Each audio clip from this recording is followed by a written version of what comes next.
Hi, my name is Polly Swindle. How many of you have had a late assignment without an explanation to give for it being late?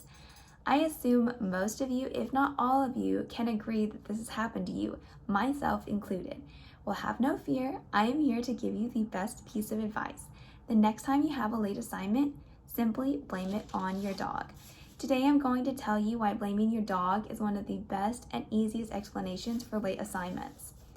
In order to tell you why blaming your dog is one of the best explanations successfully, I'm going to cover some more specific details on how easy it is to blame your dog. I'm also going to talk about how to make blaming your dog believable, and I'm also going to give you successful tips on how to explain your situation calmly and coolly. First, let's start with why blaming your dog is the best and easiest explanation. Number one, everybody, if not your mom, your dad, your sister, your teachers, literally everyone has a pet of some sort, even if it's not a dog. Most of us are familiar with dogs, which makes point number two even easier. So because most of us are familiar with pets, we know how pets are. Whether your pet or your dog, cat, what have you, is 1, 2, 3, 5, 7, 70, every dog likes to be a little frisky at times, and they sadly take our possessions and they will tear them up at times. So that's just a bonus. That's real life and that's true. You can't change that. It's a fact about dogs. The best and last point is that dogs can't talk. So when you use your dog as your explanation, your dog cannot go to whoever you're explaining it to and counteract your accusation against them.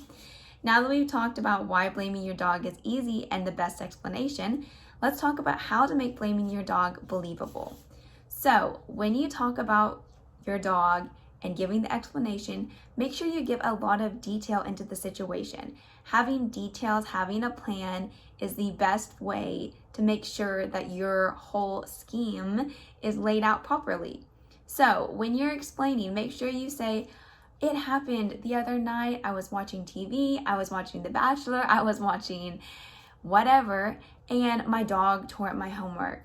I was folding laundry and I was in the other room and my dog tore up my homework. I was in so-and-so, I was doing this. You get the gist. Make sure you have details.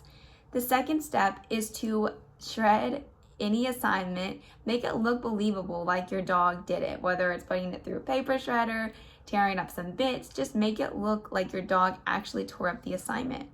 And the third point is make sure that you show pictures. Take a picture of the assignment with your dog. Maybe have some scattered things around with the assignment to make it really look believable. Like not only did your dog tear the assignment up, your dog also did X, Y, and Z. Look at the furniture, look at the rug. Now that we've covered how to successfully execute blaming your dog, let's talk about how to convey the message calmly and coolly. So it's important that when you're explaining your explanation to not be panicked and rushed and quick to just make up random facts. Remember all of the details from the previous steps on how we talked about how to make it look believable. So keep that outline in your head. Be confident, stand tall, don't panic, take your time. Also, be confident in knowing that this is your explanation. So this is your truth. Be confident in that. And the last thing, avoid laughing. So avoid laughing and smiling when giving your explanation. That will give it away. So think about a sad memory or anything that just makes you try to stop laughing or smiling if that comes into your head. So let's recap.